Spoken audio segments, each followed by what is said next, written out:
Di negara Aceh, di Aceh Raya dah ada selawah, ada nama Indra Madung Hindu. Ada nama Indra Madung Hindu. Indra Puri Hindu.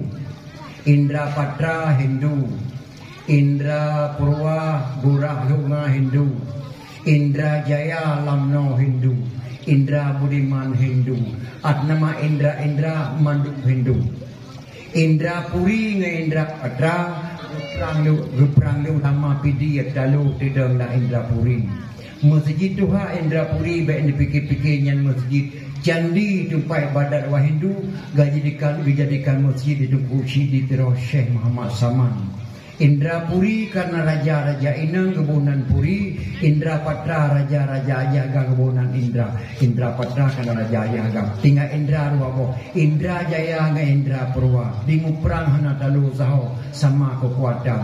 Ilake bantu bak merah pernah kekirim dendran raja pelak leher tuh pimpinan perang Abu Lam penjak bantu perang Indra Jaya. Untuk ada pujak golong selawah kekela Abu Lam bedah medung tamu selawat ke Nabi.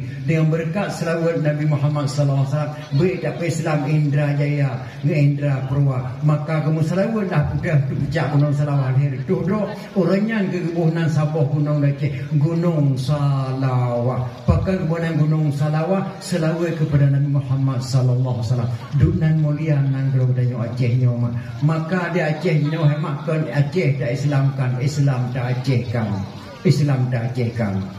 Panenowo Ciponowo di Melabuh Horonowo rak gunung guru te kan guru te nya guru gede ibalik nan guru gede dua boh kubu waktu puncak gunung Selawah pak tapaju-paju muda yang cukup ramah ataupun nah toi gebunan guru gede di boh nan jinong guru te